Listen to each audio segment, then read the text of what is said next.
Bienvenidas compañeras, compañeros a esta nueva emisión de Alternativas.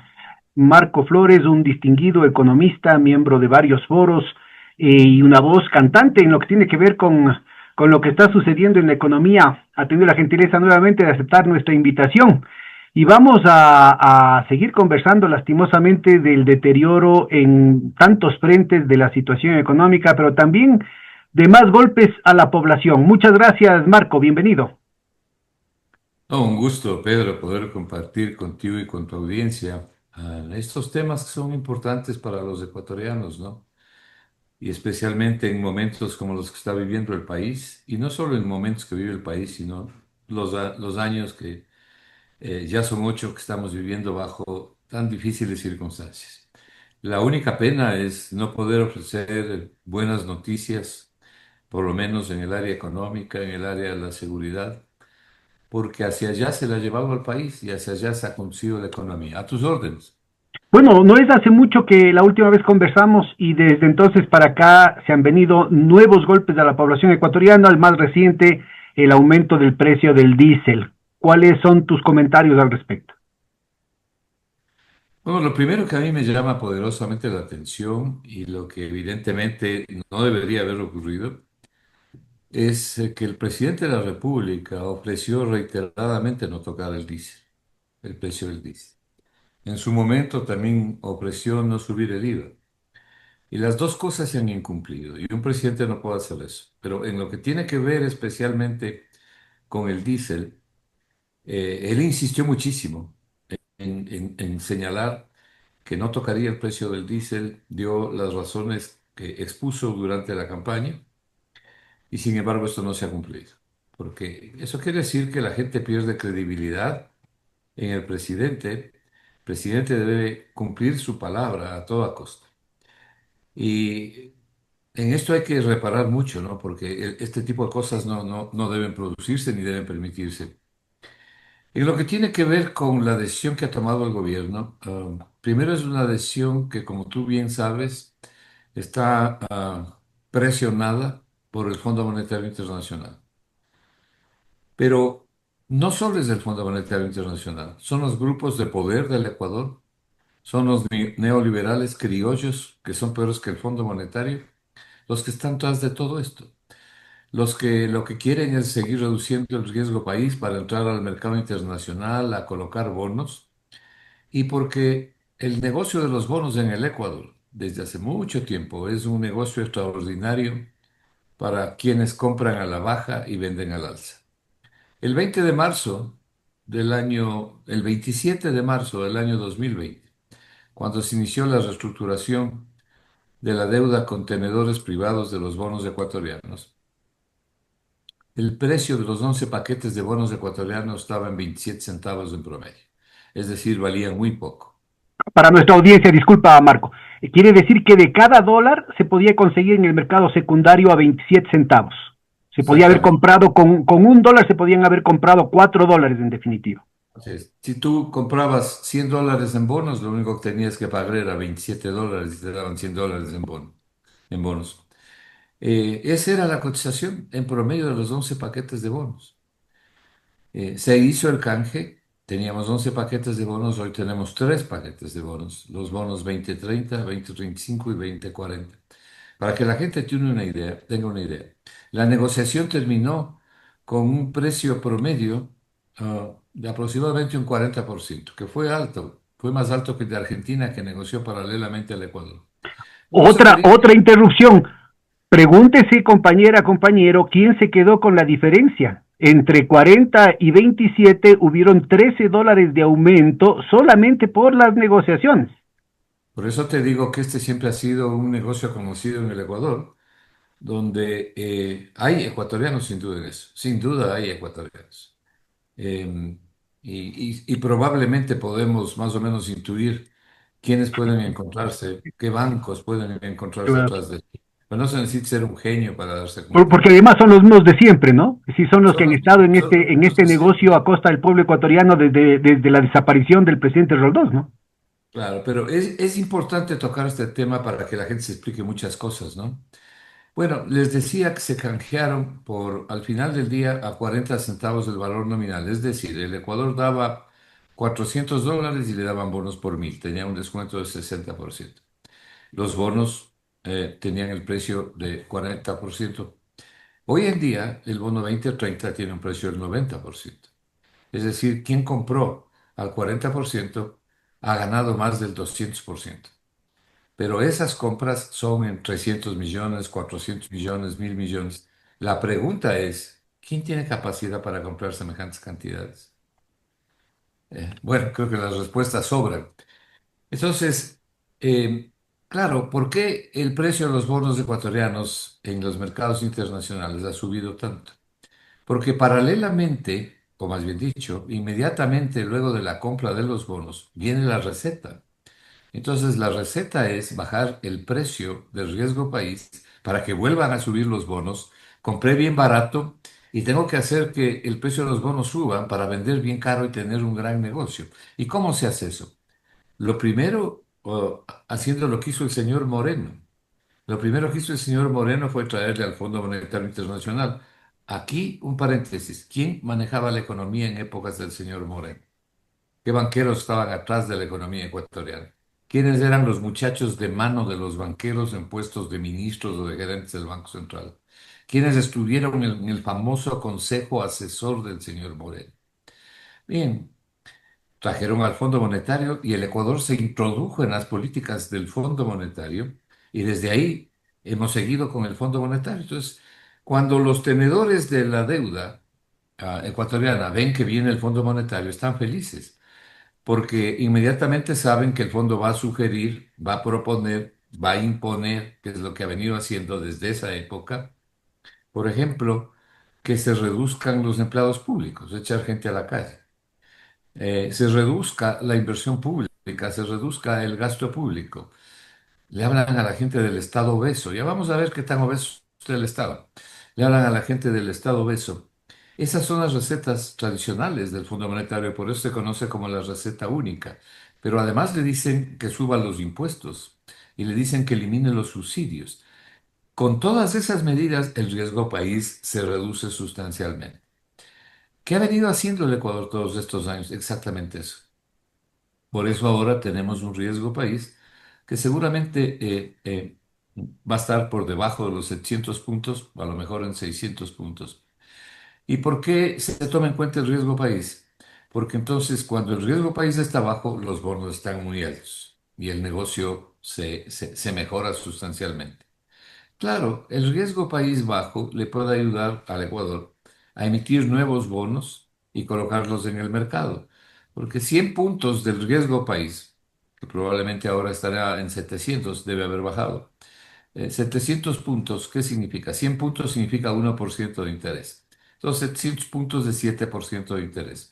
A eso hay que sumarle la tasa de interés del bono a 10 años de los Estados Unidos, porque el riesgo país en Latinoamérica se compara con el bono a 10 años en Estados Unidos. Esa tasa anda por ahí por el 4%.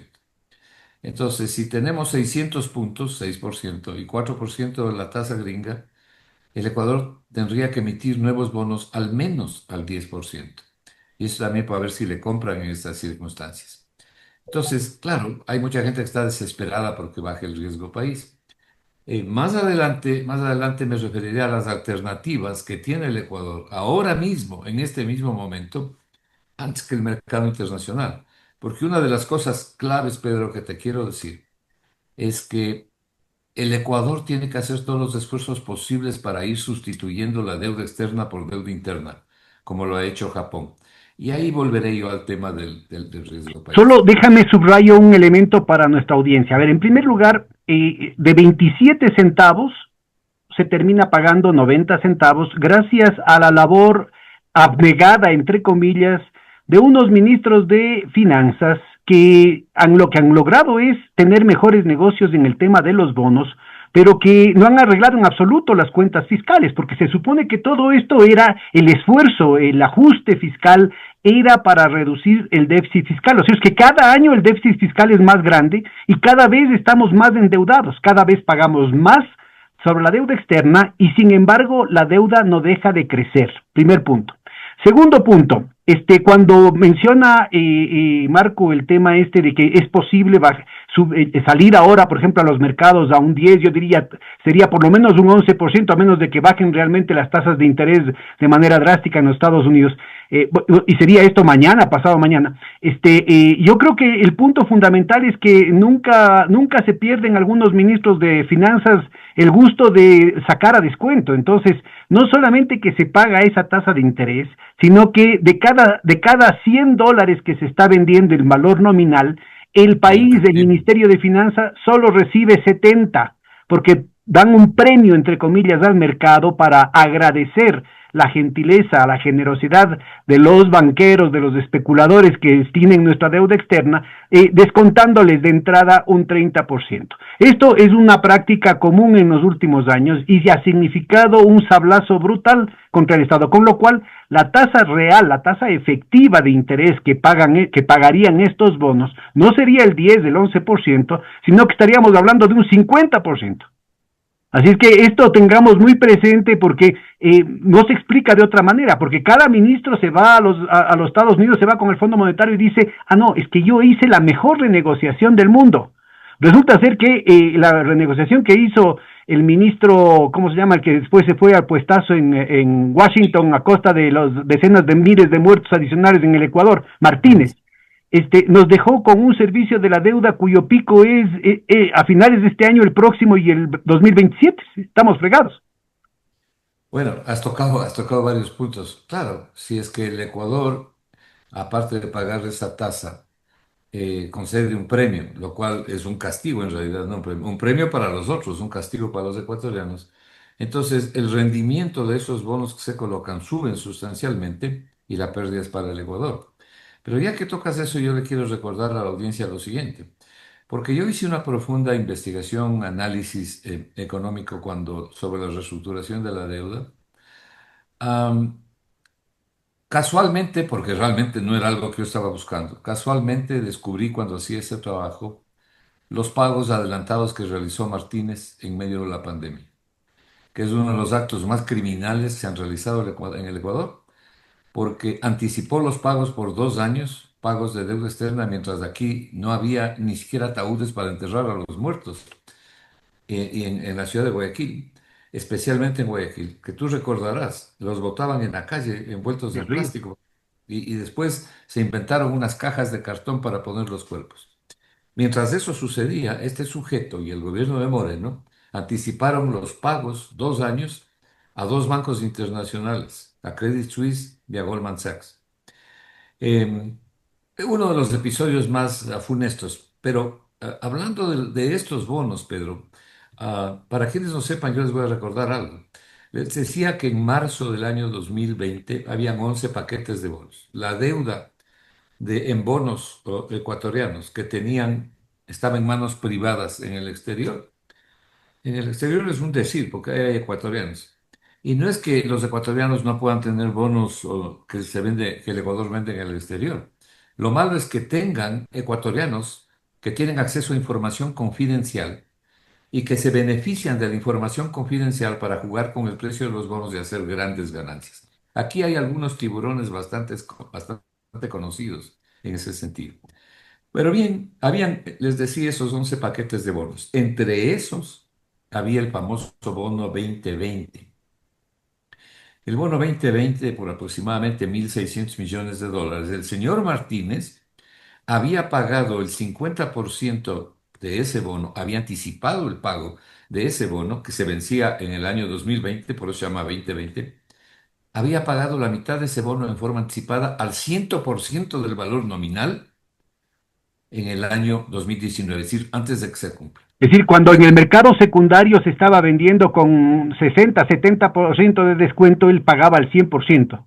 claro, pero luego vino algo muchísimo más grave, ¿no? Algo muchísimo más grave. Quedaron como un poco más de 800 millones de dólares, si la memoria no me es infiel. En todo caso, tengo el estudio, hay cuestión de revisar las cifras, eh, para que se venza en el año siguiente, el año 2020. Y entonces, en el año 2020, el Ecuador entra en reestructuración con 10 paquetes de bonos, más este paquete de bonos, los bonos 2020, cuyo capital por pagar estaba en la mitad. ¿Y qué hace Martínez? Algo insólito. ¿Qué hizo Martínez? 10 paquetes los reestructura y los negocia. Pero este paquete de los bonos 2020 no mete dentro de la reestructuración. Si tú inicias una reestructuración, lo lógico es que metas todos los paquetes para beneficiarle al país de los términos de la nueva reestructuración. Pero las reestructuraciones se hacen no para pagar más caro, sino para tener más plazo y buscando un alivio financiero en intereses y en el capital. No, lo que hizo este señor reestructuró los 10 paquetes y este dejó afuera. Y admírate, ¿sabes lo que hizo? Cometió la infamia de pagar los 800 millones al 100% del valor nominal.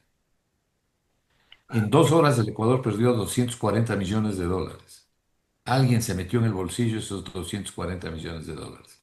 Cuando nosotros en el Foro de Economía y yo personalmente hicimos la denuncia de lo que había ocurrido, salió el señor Martínez con otro funcionario de gobierno, salió el señor Martínez en rueda de prensa y dijo que había hecho eso para dar buenas señales en el exterior y para que los tenedores de los bonos tuvieran esa buena señal y quisieran reestructurar el resto de bonos.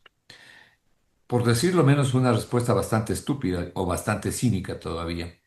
Pero esas buenas señales que dio el gobierno del señor Moreno le costaron en horas 240 millones de dólares al Ecuador. Y en el mercado no hay buenas señales.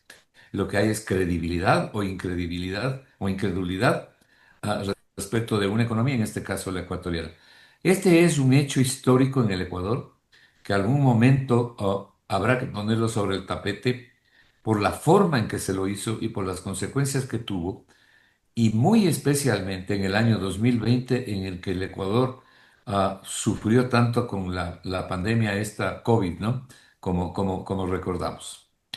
Me estás preguntando sobre, ¿quieres que nos pasemos al tema del subsidio del diésel que ha sido No, pero a ver, eliminado? yo creo que está muy bien el camino, el derrotero que has tomado está muy interesante para que nos sigas contando más bien, ¿por qué no completas el panorama hasta ahorita, ¿no? Es decir, ya que iniciaste con el tema de la reestructuración iniciada en marzo del 2020, ubícanos por favor cómo llegamos a la situación actual en términos de la situación de los bonos y cómo ha entrado el Fondo Monetario en ese panorama.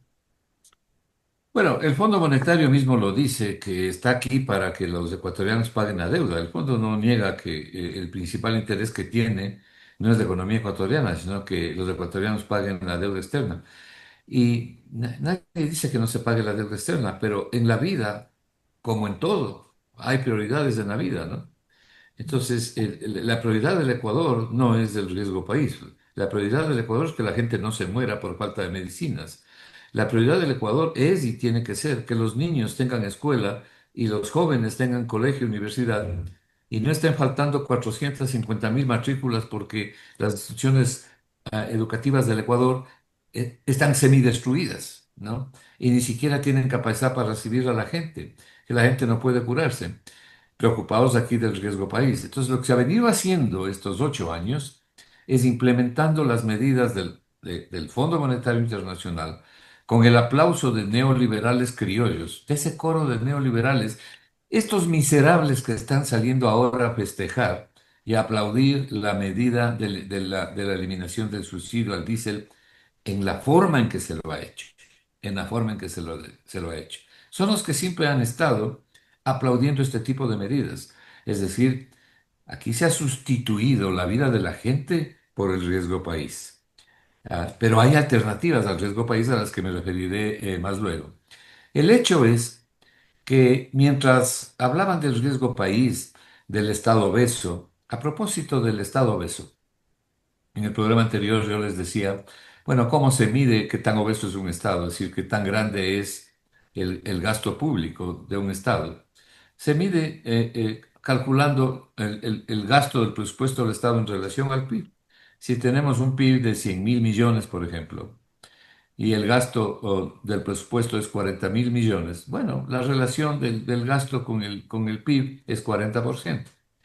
Los países europeos, toda la Unión Europea e incluso la zona euro, que tienen medidas muy fuertes de control del gasto, la relación del gasto sobre el PIB es 53%.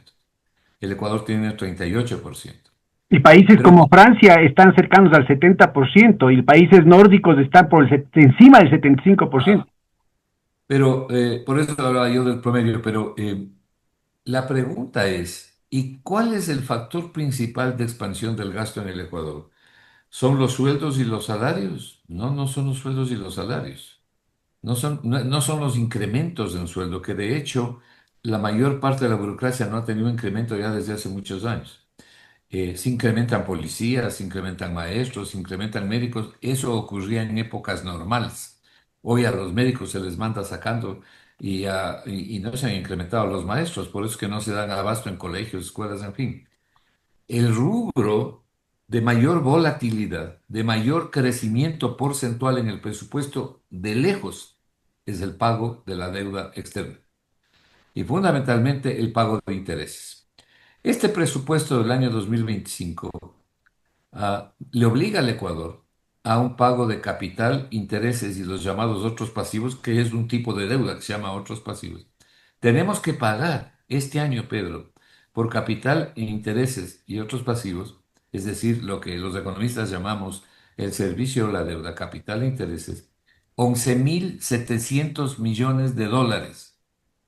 Repito la cifra, 11.700 millones de dólares es el pago de capital e intereses en este año. Ahí no están los pagos que hay que hacer a Chevron, que a propósito, ah, en uno de los anexos, en uno de los anexos de este presupuesto que acaba de aprobar la Asamblea, se señala que el Ecuador tiene que pagarle el laudo, la indemnización a Chevron. Y dice la ministra de Finanzas que hay que pagarle 3.000 millones. Yo siempre había sabido que el laudo fue para que el Ecuador pague 2.000 millones, pero ahora me entero porque hay un anexo del Ministerio de Finanzas en el presupuesto que dice que es 3.000 millones. Pero dice algo más. Dice que es altamente probable que haya que pagarla este año. En las cifras que yo estoy dando de pago de capital, intereses y deuda, porque el pago a Chevron es una deuda del Estado, ¿no? Solo que el Ministerio de Finanzas no lo pone dentro de la deuda, sino en otro ladito llamado pasivos contingentes. Este ya no es un pasivo contingente, sino una deuda pura y dura, porque fue la última instancia la última instancia legal la que resolvió que el Ecuador pague, según la ministra, 3.000 millones. Qué Le he bestia. escuchado al presidente de la República que dice que se pagará 800. A lo mejor el Ecuador ha logrado pagar en cuotas, pero lo que dice el presupuesto es un pago de 3.000 millones. Yo no estoy contando en toda esta tragedia de la deuda el pago a Chevron ni el resto de laudos arbitrales que suman 6.000 millones de dólares adicionales. Qué terrible. Bueno, entonces, imagínense en lo que es con un presupuesto del Estado como el ecuatoriano, que necesita este presupuesto del Estado. A veces yo no sé si llorar o reírme cuando hablo de estas cifras. El año pasado, el presupuesto del Estado fue de 36.000 millones, pero terminó en 32.800. Hablemos en números redondos de 33.000 millones. Eso quiere decir que el Ministerio de Finanzas subejecutó el presupuesto en 3.000 millones y terminó en 33.000. Esa es la primera subejecución del presupuesto, ¿no? La que hace el Ministerio de Finanzas. Porque hay una segunda subejecución, que es la subejecución que hacen las instituciones, los ministerios, instituciones públicas que reciben el dinero que gira el Ministerio de Finanzas. Por eso ustedes verán ¿Y tienes una que, idea de cuánto fue en el 2024 esa segunda subejecución? claro, en promedio el presupuesto del Estado no superó, en algunas instituciones no superaba el 15%, en otras llegaba al 50, al 60, al 70%. Entonces, la subejecución hay que mirarla por cada una de las instituciones. Pero lo grave es lo que está pasando ahora, porque ese presupuesto del año pasado termina en 32.800. A remiendos y a pedazos, porque tampoco es que han pagado todo eso. Pero tomemos la cifra oficial, 32.800. Y decía, para facilidad, cerremos en 33.000 millones. Bueno, esta señora que está, o señorita que está de ministra de Finanzas, presenta ahora un presupuesto que yo nunca he visto un presupuesto elaborado así. Yo he visto presupuestos malos, muy malos, pero como este no he visto. Este yo creo que gana el premio de los malos, porque El nuevo presupuesto 2025 es nada más ni nada menos que 40.900 millones de dólares. 40.900 millones de dólares, o sea, 41.000 millones. Si el anterior fue 38.000 millones, ¿no es cierto? Y este es, si el anterior fue 33.000 millones y este es 41.000 millones, han incrementado en 8.000 millones de dólares más. Y Un entonces el señor 25% de administrador aumento para nuestra audiencia. Acuérdense, claro, es un 25% de aumento en el nominal, ¿no? Porque esto habría que ver cuánto de esto realmente funciona. Es una barbaridad. Se supone que ellos están recortando el presupuesto y vean cómo crece. Sí, pero lo grave está en que los mayores aumentos, y uno sobre todo principal, es en salud. Se incrementa en 86% el presupuesto para la salud. Entonces uno dice, qué lindo, finalmente vamos a tener un presupuesto para la salud. Se incrementan 400 millones para la educación y otros valores. Ahí están metidos los 8.000. Y claro, se incrementa sustancialmente el pago de la deuda. Pero luego viene, como dice la escritura, el llanto y el crujir de dientes, ¿no? Em, Cuando uno mira, ¿y con qué se va a pagar esto? Entonces, aquí vienen las cifras del presupuesto. De estos 41.000 millones del presupuesto del año 2025, ¿cuánto ha egresado hasta el mes de julio de este año? Más o menos 15.000 millones. Entonces, la primera pregunta es si hasta el mes de julio de este año han egresado 15.000 millones. Entre el 31 de julio y el 30 de diciembre tendrían que egresar la diferencia. 15.000 deducidos de 41.000. Bueno, ¿de dónde va a salir el resto de la plata? Porque estamos hablando de una cifra estratosférica para el presupuesto, ¿no? Es decir, ¿de dónde salen los otros 26.000 millones de dólares? Entonces uno va a ver los ingresos. Este presupuesto del año 2025 tiene un financiamiento. De estos 41.000 millones, tiene un financiamiento de 13.600 millones. Es decir, 13.600 millones es lo que le falta al presupuesto de plata para decir que los gastos van a ser iguales a los ingresos esto o es más bien por fuera del pago de la deuda externa, por fuera del endeudamiento, por fuera el, ¿cómo es? el- el pago, Déficit el fiscal. pago, sí. Bueno, el déficit fiscal se suma a todo esto. Entonces, 13.600 millones de dólares del financiamiento, la plata que hay que conseguir. Ese es el financiamiento. Pero aparte de eso, hay un déficit de 5.600 millones que establece el propio Ministerio de Finanzas. Entonces uno mira las cifras y dice, a ver, aquí se requieren 13.600. Les estoy dando cifras oficiales, ¿no? Cifras oficiales del presupuesto. Se requieren 13.600 millones de financiamiento. Hay que conseguir esta plata para tapar los huecos del presupuesto del Estado, porque los ingresos son mucho más bajos que los gastos. Pero aún consiguiendo los 13.600 millones, nos falta 5.600 millones. Ese es el déficit que la ministra pone en el presupuesto. Muy bien. Entonces, cuando uno mira los ingresos, me encuentro yo con que hay aproximadamente unos 5.000 millones de ingresos. Esto que le voy a decir, Pedro, a ti y a tu audiencia es sumamente importante. Entre los ingresos hay unos 5.000 millones que no tienen ningún financiamiento. O sea, no son ingresos, no existe ese dinero. Entonces, cuando uno ve la explicación que da el Ministerio de Finanzas, dice, esta plata la vamos a recibir de dos fuentes. La primera, vamos a concesionar el oleoducto, entonces vamos a tener 750 millones de ingresos por la concesión. ¿Qué más dice el Ministerio de Finanzas? Dice, los otros 4.300 millones de números redondos los vamos a recibir porque vamos a concesionar los campos de hidrocarburíferos, o sea, vamos a concesionar los campos petroleros. Entonces, ¿ya concesionaron los campos petroleros? ¿Ya concesionaron el oleoducto? No, todavía no han concesionado, por lo tanto, todavía no hay la plata. Supongamos que la gente no dice nada respecto de la entrega de los campos petroleros, se declara sordomudo. Digo esto porque en este año se trató de entregar Sacha, que es el principal campo petrolero del Ecuador, y la presión popular evitó que se entregue Sacha, que no debía ni debe entregarse. por decenas de razones, pero sobre todo por razones fundamentales de que no es un negocio bueno para el Ecuador, sino un perjuicio enorme para el Ecuador. Entonces, faltan 3 meses y medio para que termine el año.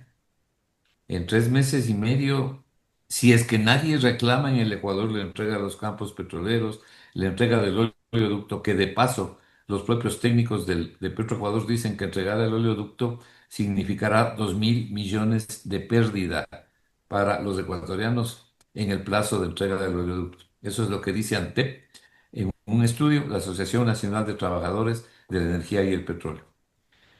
Entonces, estos 5.000 millones no existen, o por lo menos no existen todavía. Pero habíamos dejado la situación del desfinanciamiento en 13.600 millones. A más de eso tenemos un déficit de 5.600.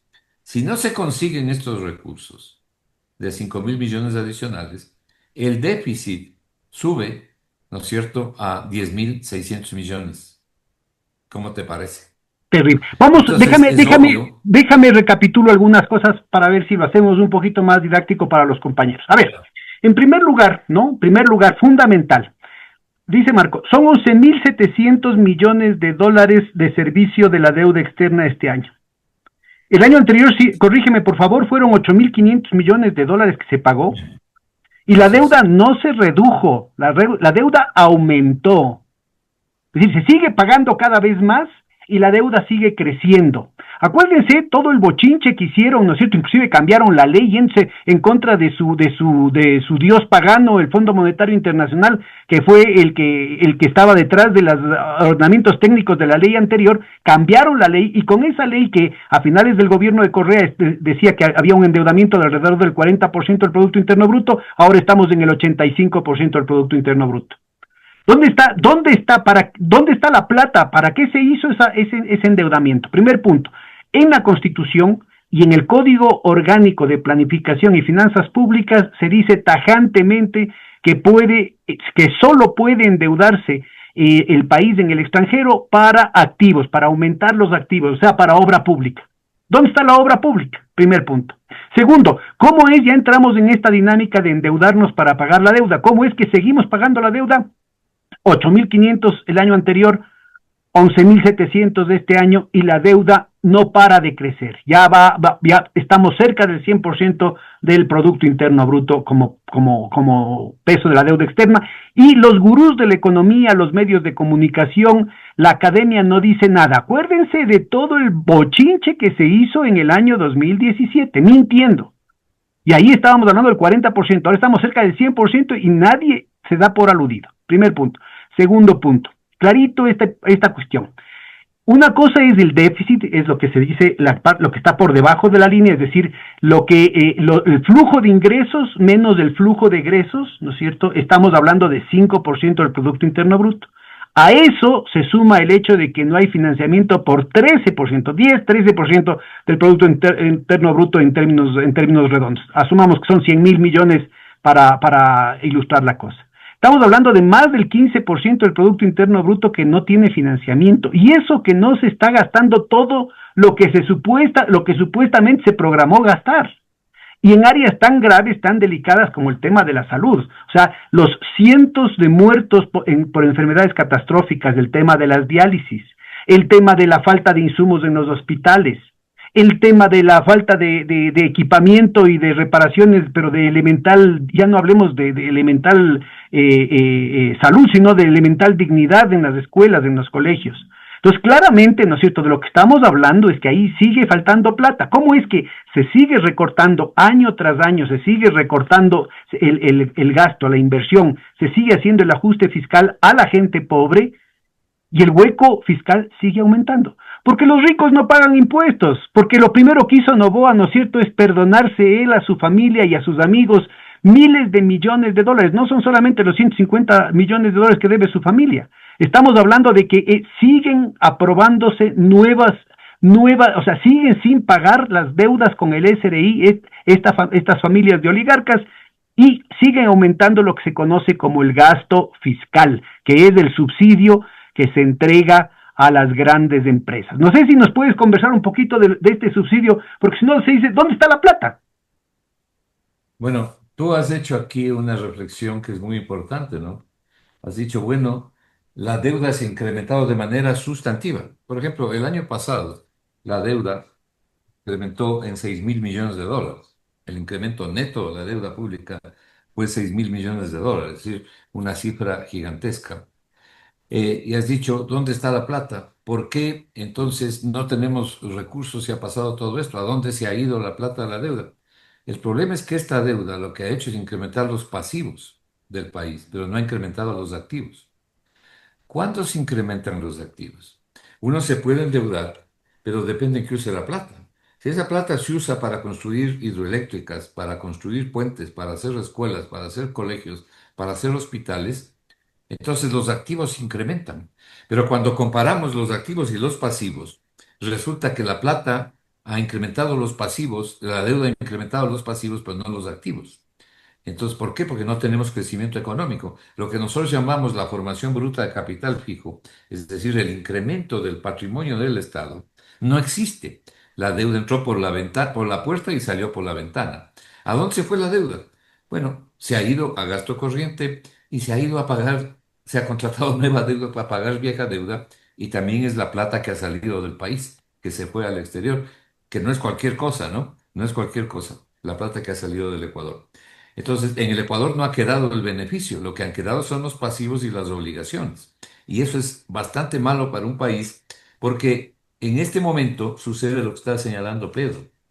Como tenemos, voy a terminar con esto del presupuesto, pero yo creo que ya la gente debe tener una idea de lo frágil, de lo difícil que es este presupuesto del Estado y de la situación en que se encuentra. Entonces, es evidente, no se necesita de mucho para entender que no es posible cumplir el presupuesto que está diciendo la ministra de Finanzas, de 40.900 millones de dólares, 41.000 millones. No hay con qué cumplir. Para poder cumplir, por lo menos para tapar el hueco que falta, entonces hay medidas como la del diésel, eventualmente nuevos impuestos, nadie sabe qué va a pasar con el gas, pero ni aún así alcanza. Ya me voy a referir al tema del diésel. Entonces, lo que podemos estar seguros es que este presupuesto que está asignando 5.000 millones para la salud no se va a cumplir, no, porque no hay los recursos.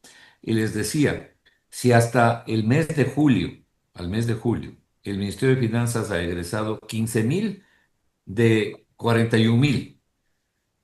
¿De dónde sale la plata para que el 31 de julio hasta el 30 de diciembre egresar los otros 26.000 si no tenemos los recursos? Entonces, es obvio que el presupuesto no va a ser cumplido y va a ser subejecutado.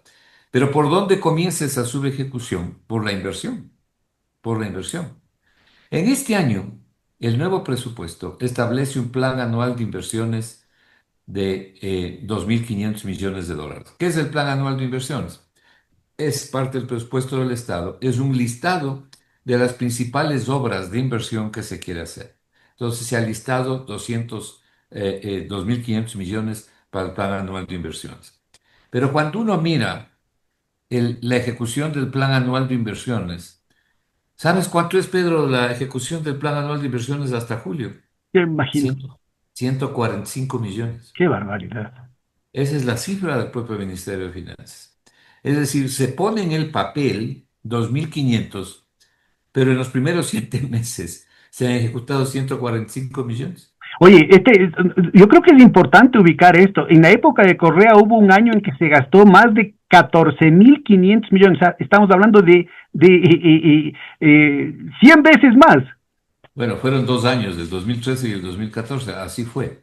Entonces, por eso es que los hospitales y la red de salud pública están en el estado deplorable y en general todos los servicios en el país.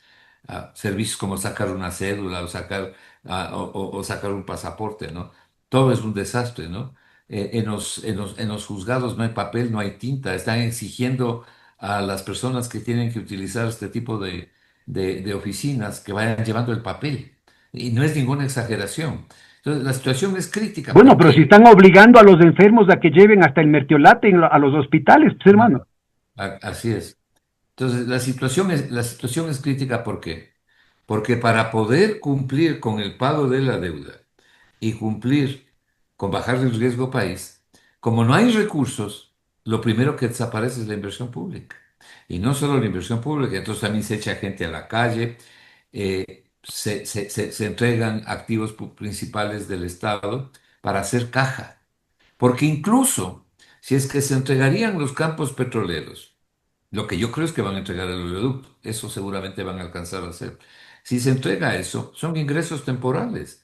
Porque los 750 millones que Es dicen que pan van a... para hoy, hambre para mañana, como decías de ese dato del oleoducto, ¿no? Son 2.000 millones de dólares que el país dejaría de recibir en los próximos años y por recibir 4 reales ahorita. Es decir, son pesetitas hoy día, ¿no es cierto? 4 reales hoy día, pero el país deja de percibir de largo plazo. Y lo mismo pasaría con los pozos petroleros. Es decir, por ejemplo, el campo Sacha es clarísimo.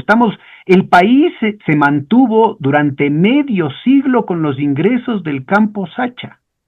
No, pero es que en el tema del oleoducto, Pedro, la situación es peor, porque es un oleoducto de los ecuatorianos, pero cuando nosotros mandamos el petróleo para exportación, ¿qué es lo que sucede? Tenemos que pagar una tarifa por cada barril que pasa, por cada barril de petróleo ecuatoriano que pasa por el oleoducto ecuatoriano, tenemos que pagar una tarifa. Petroecuador, los técnicos de Petroecuador hicieron el cálculo entre lo que tiene que pagar Ecuador y en lo que dejaría de recibir Ecuador, porque Ecuador podría cobrar, por ejemplo, a las empresas privadas otro tipo de tarifa por el uso del oleoducto. Entonces, ellos concluyen, ellos tienen publicado el estudio en su página web, concluye que la pérdida sería en el tiempo de la concesión 2.000 millones de dólares que lo perdería el Ecuador. Si el gobierno entrega el oleoducto ahora, la ministra de Finanzas dice que se va a recibir 750 millones de dólares. Pero eso es un ingreso temporal. El ingreso temporal, para que las personas que nos oyen lo identifiquen bien, es el que se produce una sola vez. Es decir, se recibe la plata, se gasta y se acabó. El ingreso permanente es el que se reproduce, ¿no? Por ejemplo, una hidroeléctrica. Siempre está generando ingresos. Entonces, probablemente hoy en día esta es la mejor inversión en obra pública que pudo hacer el Ecuador y creo que fue la mejor inversión que se hizo en el gobierno del expresidente Correa. Muy bien, así llegamos a este presupuesto del Estado, en una situación crítica. Por eso es que ha desaparecido la inversión del gobierno central. No tenemos inversión en el gobierno central y claro, eso ha significado que tengamos servicios públicos deplorables. Si los ecuatorianos quieren recuperar los servicios públicos, tener por lo menos servicios públicos de alguna calidad para que la gente tenga medicina, se pueda curar, para que los niños y los jóvenes tengan donde estudiar, para que el transporte pueda realizarse de personas y de mercaderías sobre carreteras más o menos seguras, que no sean el desastre de carreteras que tenemos ahora, hay que invertir. Pero no se invierte por las razones que les acabo de decir y porque estamos bajando el riesgo país. Y como tenemos que bajar el riesgo país, entonces lo que hemos hecho es sumar todos los recursos posibles para incrementar la reserva internacional y que los acreedores de afuera digan, ajá, están acumulando dinero, o sea, sí me van a pagar bajo el riesgo país. De paso, para terminar este tema del riesgo país, el riesgo país es una encuesta, no es ninguna ciencia. El riesgo país es una encuesta que les hacen a los tenedores de la deuda, le dicen, oiga, ¿usted cree que el Ecuador le va a poder pagar la deuda, el capital y los intereses? Preguntan a tenedores de deuda, a los banqueros, y dicen, sí, sí, están ahorrando recursos, como dice el Fondo Monetario, están realizando grandes desafíos y están acumulando recursos en la reserva, así que yo creo que me van a pagar lo que me deben y baja el riesgo país. Aquí yo quisiera me permitas hacer un paréntesis para dar una información y para hacer una propuesta alternativa para esta del riesgo país. Y es lo siguiente, cuando uno revisa la información que publica el Banco Central, uno se encuentra que los llamados activos externos o internacionales netos, que es la plata que tiene el Banco Central en el exterior, ¿no? Se llaman netos porque son los activos menos los pasivos del Banco Central, o sea, las deudas del Banco Central. Son, en más o menos en promedio, son 10.000 millones de dólares que tiene el Banco Central en el exterior. ¿Qué están ahí en esos 10.000 millones de dólares? Bueno, fundamentalmente la Reserva Internacional. Hace un momento yo te decía, Pedro, una de las cosas fundamentales que hay que hacer como sana política económica es tratar de sustituir la deuda externa por la deuda interna. Y mencionaba el caso del Japón. El Japón debe como 240% del PIB, es el equivalente a 240% del PIB es su deuda, pero el 98,9% es deuda interna en yenes. Ok. Eh, en el caso, por ejemplo, Subrayemos esto para nuestra audiencia, Marco. Lo que quiere decir eso es que en última instancia se imprimen yenes, tanto para el sector público como para el sector privado, para pagar la propia deuda. Entonces, el crecimiento es un problema distributivo interno, pero no genera un problema macroeconómico específico. Cuando uno se endeuda en moneda que no la puede imprimir, como es el caso ecuatoriano con los dólares, está fregado. no solo que está plegado, permíteme, la frase un poco macanuda, está más allá de jodido. Eh, Además, quisiera decir algo, ¿no? El Banco Central de Japón, para quienes son estudiantes de economía y quieran investigar, averigüen qué hace el Banco Central de Japón. El Banco Central tiene una docena de líneas de crédito para la construcción, con plata del Banco Central, para la construcción, para la agricultura, para la industria. El Banco Central financia la producción. Como cuando había en el Ecuador una buena junta monetaria años atrás, la junta monetaria definía los renglones que tienen que financiarse a través de los redescuentos, es decir, una política que el Banco Central seguía para financiar al sector productivo. Hoy todo eso ha desaparecido con el neoliberalismo desde el inicio del señor Moreno, ¿no? Entonces, 10.000 millones en activos netos en el exterior. ¿No les parece que en vez de estar mendigando la entrada, como dice el Fondo Monetario, que este año no va a poder ser, pero que el próximo año quizá podemos tener un financiamiento de 1.000 millones de los mercados internacionales? Para llegar a los mercados internacionales, tenemos que masacrarle a la gente y la gente ya ha sido masacrada. En vez de hacer eso, ¿no les parece que el Ministerio de Finanzas podría usar 1.000 millones de dólares de la Reserva Internacional? Y decirle al Banco Central, a ver, Banco Central, de esos 10.000 millones que tienes tú en activos externos, donde está fundamentalmente la reserva, me vas a dar 1.000 millones. Y el Banco Central recibe bonos del Ministerio de Finanzas y pone una condición, una condicionalidad, porque no se trata de vaciar la reserva, ni nadie quiere vaciar la reserva. No, se trata de usar una parte de la reserva para financiar la producción en el país, para financiar el crecimiento del país con nuestro propio dinero, en vez de masacrarle a la gente. Y entonces el Banco Central le puede decir al Estado, muy bien, yo te voy a dar este dinero, pero te voy a exigir una condicionalidad. Tú no vas a usar esta plata para pagar la deuda externa. Tú no vas a usar esta plata para gasto corriente. Tú vas a usar esta plata para impulsar la economía.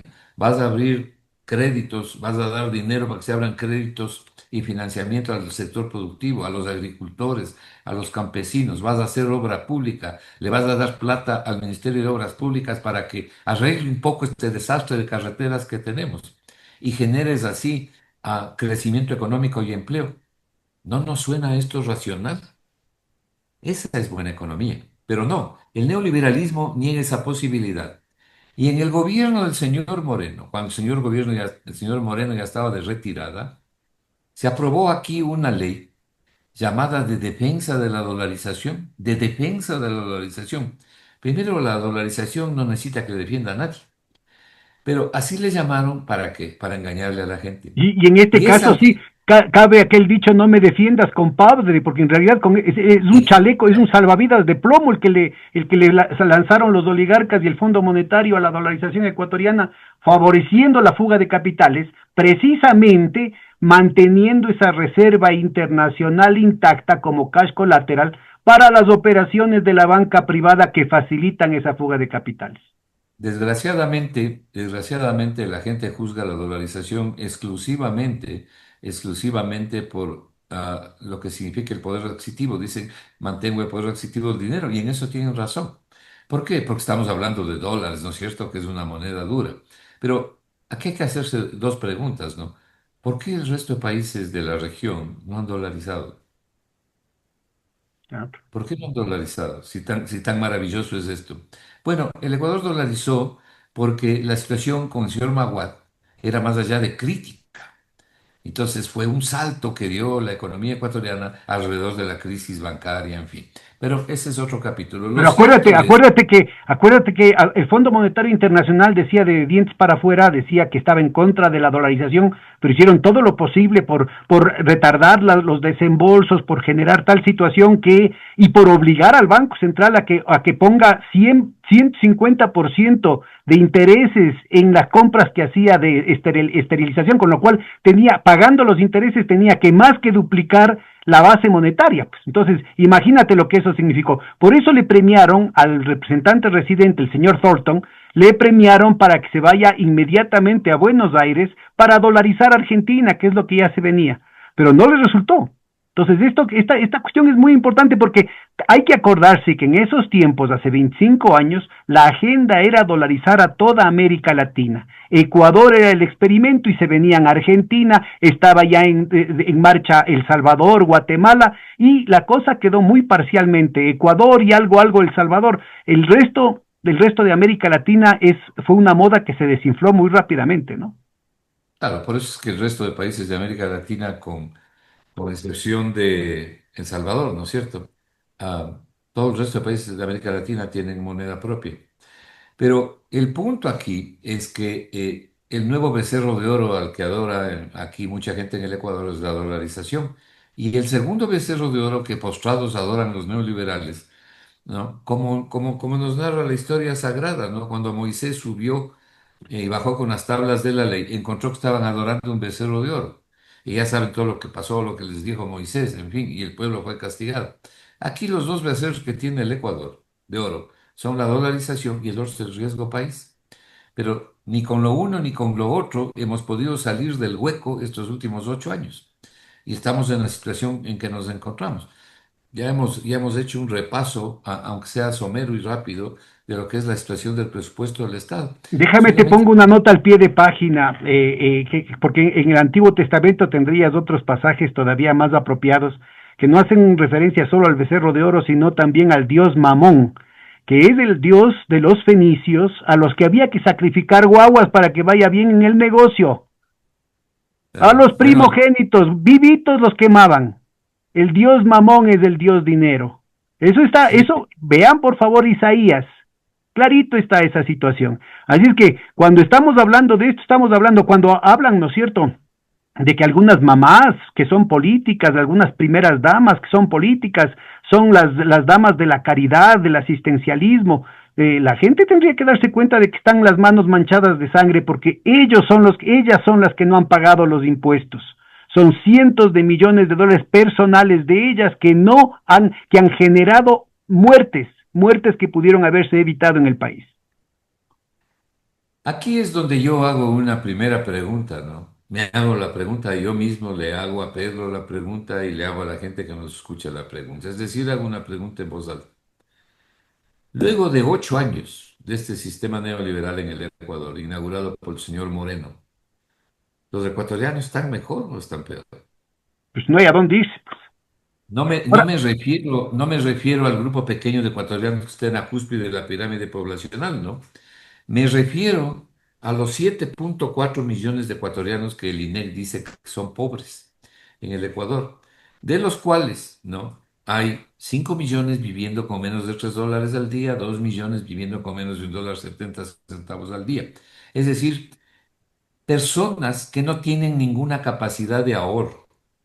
Tal vez habrá algún neoliberal que crea que alguien que tiene ingresos de $1,70 al día puede ahorrar. y Porque así hay economistas que aplauden que se suba el precio de los combustibles, claro, aunque esto claro. signifique un aumento en la canasta básica, signifique a la larga un aumento en el transporte, signifique más carestía, menos empleo, menos posibilidades de vender cosas que no sean de las grandes empresas, pues no. Ya me referiré justamente a eso cuando analicemos un poco el tema de los combustibles. Pero digo, la pregunta es, si miramos la calidad de vida de la gente, ¿está mejor o está peor? Porque yo he hecho el análisis dividiendo a la población ecuatoriana en 10 partes, es decir, en 10 deciles. Y lo que ocurre con la población ecuatoriana, déjame decirte, Pedro, y te ofrezco enviártelo de la manera más inmediata posible. Gracias. Yo estoy consternado de leer el informe de las Naciones Unidas sobre Mm. la pobreza en el Ecuador. Ese informe de Naciones Unidas dice que más del 37% de la población ecuatoriana no avanza a completar, escúchame esto, no avanza a completar ni el 40% de la canasta básica. Te puedes imaginar semejante desgracia. Y cuando miramos la población dividida en deciles, es decir, en 10 partes iguales, el peso de todo esto cae en los deciles más pobres. Y eso es exactamente lo que va a pasar en el tema del diésel. El peso del ajuste va a caer en el 20% más pobre de la población y el resto se distribuye. Claro, los deciles más altos no van a sentir ningún ajuste. Por eso es que ya están diciendo los neoliberales que esto no va a impactar mucho. La pregunta es, ¿a quién no le va a impactar mucho? Ya vamos a hablar de de los combustibles y la eliminación del subsidio al diésel. Pero para cerrar este capítulo del presupuesto, el Ecuador se encuentra en esta situación. Tiene varios yugos. El principal yugo del Ecuador es el pago de la deuda. Ese pago de la deuda determina a su vez otros yugos terribles, la destrucción de la inversión pública. Y la destrucción de la inversión pública es lo que causa el estado deplorable de las familias pobres del Ecuador, que desgraciadamente son prácticamente la mitad de los ecuatorianos. Y no es que el resto esté bien, pues, porque la clase media cada vez es menos media. Ya UNICEF señala que 1 millón de personas dejaron la clase media y bajaron a la pobreza. Entonces, no es que los que ganan $8, que no están en los rangos de pobreza monetaria y pobreza extrema, porque ahí están, en esos 7,4 millones, están los que ganan menos de $3 al día, menos de $1,70 al día. Pero, ¿y qué? Los que ganan $5 o $6 al día, esos la están pasando bien. No, pues Claro. tampoco la están pasando bien. Entonces, el problema de la pobreza es un problema gigantesco en el Ecuador, que se expresa no solamente por falta de dinero, se expresa en primer lugar por no tener conocimiento, acceso al conocimiento, por no tener acceso a buena comida, a buena nutrición, digamos, no tener acceso a buena salud, a cuidados de salud. Es decir, se expresa a través de diferentes ramificaciones y determina una población sumamente frágil y sumamente débil, que lo que se entretiene es con el fútbol y algunos con las novelas. Pero aparte de eso, este es un país que para mucha gente se le acabaron las posibilidades de progreso. Y ahora inclusive están cerradas las posibilidades hasta de emigrar, pues por las nuevas políticas de Trump.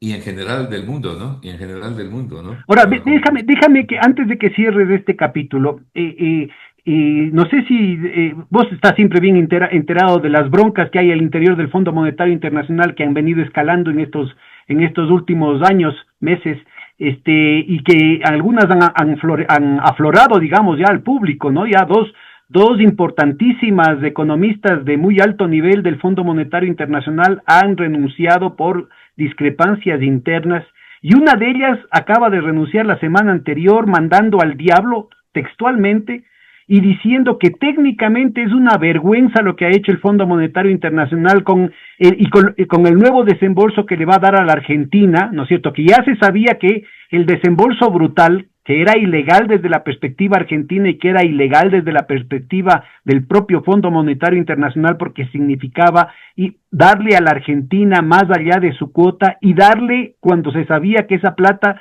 iba a terminar siendo utilizada en el carry trade, es decir, especulación de la balanza de pagos.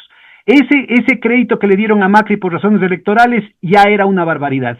Y ahora se le vuelve a dar a Milei, ¿no es cierto?, un nuevo crédito y llega una de las altas funciones, estamos hablando de la jefa de los reportes estratégicos, ¿no? La anterior era la segunda a bordo, el actual creo que es turca, la anterior era hindú.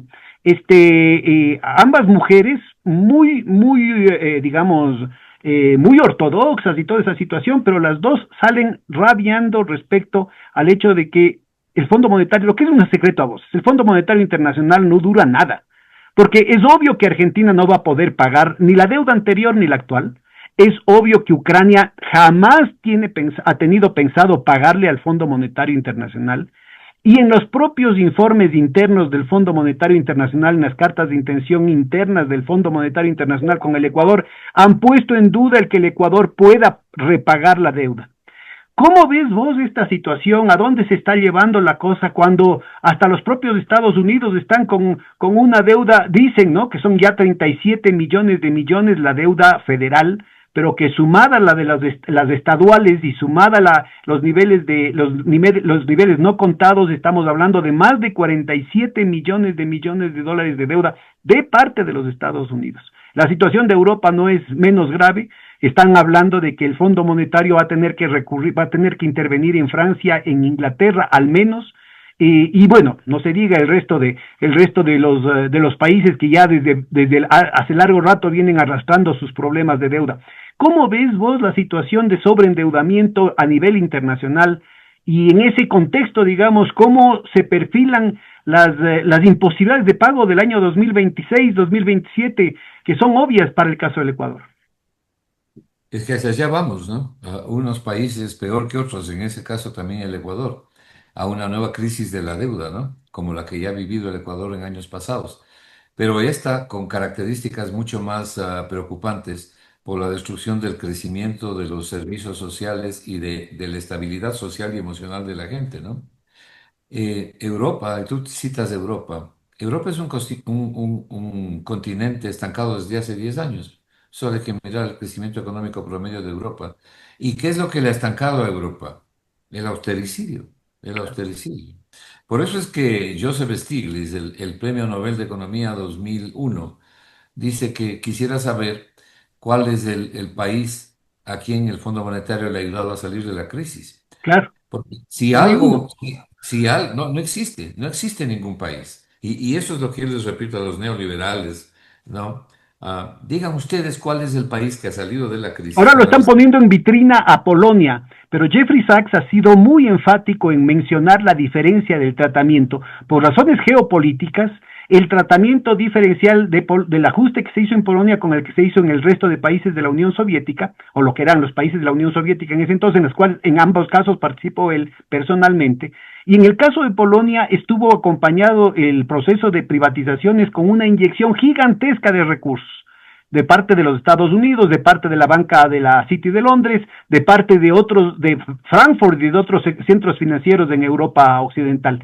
En el caso de la Rusia de ese entonces, al contrario, lo que se buscaba era hacerle implosionar, y esto significó que inclusive la esperanza de vida se reduzca en 12 años durante el gobierno de Yeltsin, para que nos vayamos ubicando de lo que estamos hablando. Imagínense lo que significa aquí en el caso de nuestros países. Pero el punto es que no es que aquí hay no es que dicen, es que lo que pasa es que se requiere, es un ajuste duro, pero necesario, porque a la final se va a ver la luz al final del túnel, la cosa va a terminar mejorando la situación. Creo que le oía a Abelardo Pachano esta mañana que hablaba de que es como cuando uno tiene que irse donde el médico y hay que tomarse una medicina amarga, pero a la final es para hacer bien. Aquí en el Ecuador hemos tenido desde la conveniente desaparición del presidente Roldós, y eso le consta al propio Abelardo Pachano, ¿no es cierto? Tantas recetas del Fondo Monetario Internacional, tantos ajustes, tantos discursos de que es duro pero necesario, tantas medicinas amargas, y qué de bueno fueron todas esas recetas. Y como bien Bueno, dices, en toda América Latina y en África, ¿en dónde, en qué país del mundo ha funcionado una receta del Fondo Monetario Internacional? solo hay que preguntarle a Grecia, ¿no? Solo hay que preguntarle a Grecia la causa de su desastre de 10 años de permanencia del Fondo Monetario, obligado a un ajuste tan brutal. Los griegos, realmente lo que han sufrido los griegos, creo que no ha sufrido nadie en los últimos años.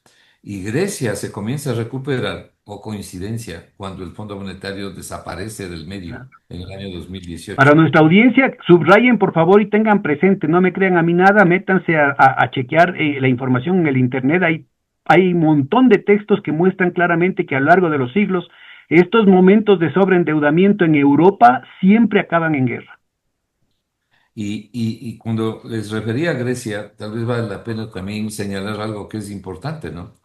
El ajuste que se produce en Grecia estaba dirigido por el Fondo Monetario, por la llamada Troika Europea, que guarda una similitud. Espero terminar pronto un ensayo sobre Grecia, pero guarda una similitud casi matemática con el ajuste del Ecuador de los últimos 8 años. De manera que cuando aquí se habla de que a veces hay que tomar una medicina amarga, la primera pregunta que hay que hacerle al señor Pachano que dices que ha dicho esto es, ¿quiénes son los que están tomando la medicina amarga? Él no está tomando ninguna medicina amarga, él vive entre las mieles del poder, ¿no? Pero quien está tomando la medicina amarga es el grueso de la población. Pero la pregunta es, luego de 8 años de medicina amarga, ¿estamos mejor o estamos peor? Pero resulta que la inmensa mayoría de la población no está mejor, está peor. Si no, no hubieran crecido tanto a la migración, pues. De paso, déjame decirte algo. Este estudio de las Naciones Unidas, hablando de la migración, dicen que los migrantes que salen de Ecuador es porque su ingreso no ha superado $240 al mes. Qué Esa terrible. es una de las conclusiones importantes del Recordemos, estudio. recordemos que eso es menos de la mitad del salario mínimo vital legal. O sea que esto inclusive significa que aquellos hogares, porque obviamente un buen porcentaje de eso, al menos el 33% de esos hogares deben tener asalariados y esos salarios están recibiendo por debajo del legal. Claro, y la cosa es peor porque ese es salario nominal, no es el salario real. O sea, el poder adquisitivo es mucho más bajo todavía, ¿no? Pues bien, en el caso, por ejemplo, de lo que tú señalabas de Polonia, y no solo de Polonia, por ejemplo, de Estonia y de algunos países que son ahora países y antes eran parte de la Unión Soviética, de repúblicas soviéticas, lo que no se paralizó nunca fue la inversión. Entonces, uno puede hacer un ajuste. ¿Qué decía Keynes sobre los ajustes? Decía, si se van a hacer ajustes contractivos, hay que esperar que la economía esté en crecimiento, porque si la contracción llega en épocas de recesión, en épocas de estancamiento, lo que se hace es profundizar la recesión y el estancamiento. Es exactamente lo que ha pasado en el Ecuador. Entonces, en estos países, como Estonia, Es como los viejos médicos de los siglos anteriores en los que al enfermo que estaba muy mal le hacían sangrías, entonces lo terminaban de matar nomás. Bueno, en estos países la inversión más bien se multiplicó, se multiplicó. Ese también es el caso de Irlanda, ¿no? Aquí ha ocurrido todo lo contrario. La inversión ha sido condenada a cenizas. Es las cifras que les acabo de dar sobre el plan anual de inversiones, ¿no? Ah, pero Entonces, espérate, Marco, aquí sí me pones vos un poco confuso, porque yo me acuerdo haberle oído al ministro Campana en época de Moreno, que él hablaba de 30.000 millones de inversión de los sectores privados, que iban a venir inversiones privadas por 30.000 millones de dólares, y después al ministro Prado, en el gobierno de Lazo, que habló de 19.000 millones de dólares adicionales a los 30.000 millones de Campana. Y después, bueno, cada vez van bajando, ¿no? Ya hablaron de 3.000 millones, 3.500 millones, de oí algún ministro, creo que el anterior ministro de Finanzas, creo que hablaba de 3.000 millones, de 3.500 millones de dólares que iban a venir de inversión privada. ¿O es que nos estaban eh, mintiendo? Nos estaban comiendo el cuento. las, ¿Llegó algo de eso? las- las cifras son al contrario de los dos ministros que has citado. Yo tengo por ahí un recorte de una declaración famosa del señor Campana, que dijo que el Ecuador se había convertido en el epicentro de la inversión mundial Pero en y coca, que en cocaína. y entonces hicieron una reunión, tú te acordarás, hicieron una reunión en el Hotel Marriott con 200 personas, dijeron, aquí están los inversionistas y aquí va a haber 15.000 millones, hablaba él, 15.000 millones. Y no llegó 2 reales, no llegó 2 reales. Luego vino el señor Lazo y dijo que iba a ponerle al Ecuador en el mundo y más mundo en el Ecuador. Y el ministro, que no me acuerdo cómo se llamaba, Prado, el ministro de Comercio, sacó un librito y dijo, este es el portafolio de inversiones, 39.000 millones de dólares de inversiones para el Ecuador. Abran la página del Banco Central y miren cuál es la inversión. Y la inversión internacional ha caído 72%. Por eso es que, por ejemplo, el año pasado, Colombia, Colombia recibió más o menos un 3,5% de su PIB, 14.000 y pico millones de dólares. Nosotros en el Ecuador recibimos el 0,1 del PIB, y eso es también reinversiones, ni siquiera inversión fresca, es decir, menos de $300. Esa es la inversión internacional que esta gente decía que se iba a multiplicar. Y eso que en Recordemos que el Colombia hay un presidente comunista que es enemigo de la empresa privada, etcétera, etcétera. Recordemos también que el señor Lazo decía que aquí van a venir los bancos extranjeros a millones, a millones, a millares surgir y que va a faltar espacio para tanto banco que va a venir. Hubo incluso un candidato recientemente que dijo que iba a traer 200 bancos, ¿te acuerdas? Ahora en la última elección. Bueno, todas estas estupideces se le ha dicho al Ecuador, más bien dicho, todas estas mentiras estúpidas, ¿no? Porque como decía Goebbels, las mentiras siempre tienen que ser creíbles, por lo menos. Pero estas no eran ni mentiras creíbles, ¿no? Entonces, no ha llegado nada de la inversión, no ha llegado nada. Eh, a los inversionistas, a los llamados inversionistas que vienen al Ecuador, ¿qué les gusta? Les gusta el oleoducto, les gusta llegar a tomar control Sí, de todo, los campos les gusta petroleros. sopladora, les gusta Coca-Cola Sinclair. Es decir, todo es Exacto. cambio de manos y a precio de gallina enferma, con Pero de lo que está en descuentos, producción, descuentos pero brutales. Pero de lo que nada está de en capitales producción. frescos, nada de nueva tecnología, nada de nuevas inversiones. Ese es el mismo Claro, cuento del neoliberalismo desde, insisto, desde que fue tan la conveniente desaparición del presidente Roldós abrió las puertas al Fondo Monetario Internacional y a los ajustes neoliberales. por eso es que no hay inversión extranjera en el Ecuador, esa es una razón fundamental, ¿no? Aparte de otras. Y claro, en esta situación ha estado el Ecuador todos estos últimos años, porque las cifras lo dicen. Tanto ha estado en esta situación que el gerente del Banco Central tuvo que manipular las cifras del PIB y cambiar el año de comparación para decir que el crecimiento era un poco mejor. Y desgraciadamente ahora el INEC también está haciendo lo mismo. Está tomando el año pasado para poner las cifras en términos del año pasado y decir que la economía crece más de lo que realmente crece. Y violar lo que significa el rebote económico, el concepto del rebote económico para decir que hay aquí un gran crecimiento económico. Entonces, cuando sale el neoliberalismo, el coro neoliberal, a aplaudir todo este tipo de cosas, y hablan de tomar la medicina amarga porque con eso vamos a estar mejor. Las dos preguntas son esas, ¿no? ¿Quién va a tomar la medicina amarga? ¿Los neoliberales o la gente común? La gente común es la que toma la medicina amarga, bien amarga realmente. Pero en estos 8 años no se ha mejorado. Eh, solamente voy a dar una cifra, ¿no? El crecimiento del PIB promedio en estos últimos 8 años es de 0,5%, poco menos de 0,5%, medio punto porcentual anual de crecimiento. En esos mismos 8 años, el crecimiento promedio de la población fue 1,5, 3 veces menos. Si la economía crece solo 0,5, ¿no es cierto? Y en cambio la población crece 1,5. ¿Cómo van a igualar ustedes, cómo van a cerrar ustedes esa brecha? Con migrantes, con migración, con pobreza, con desempleo, con subempleo, con pobreza fundamentalmente. Pero luego, los economistas sabemos que desde hace mucho tiempo, y el Banco Central ha hecho varios estudios en esta línea, la economía ecuatoriana requiere crecer por largo tiempo al menos al 5% anual.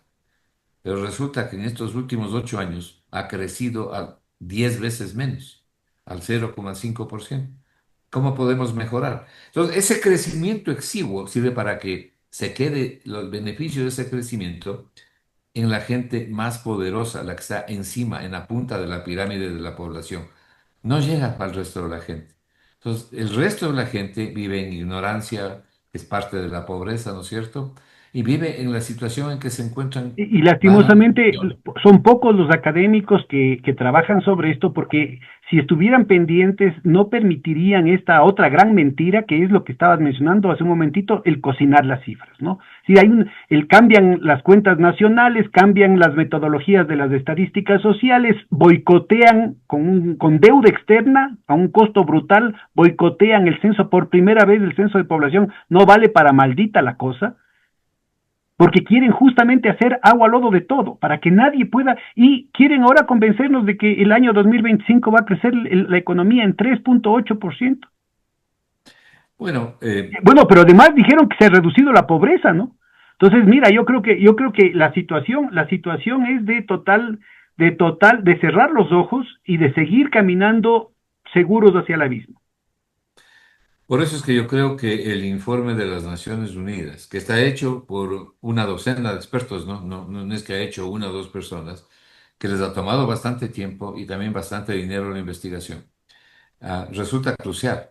Resulta crucial porque a veces a los economistas independientes no se nos quiere oír lo que venimos diciendo. ¿Y por qué? Porque los neoliberales son los que tienen acceso aquí a los grandes medios, ¿no? Y los economistas independientes, que decimos la verdad, ni siquiera queremos ir.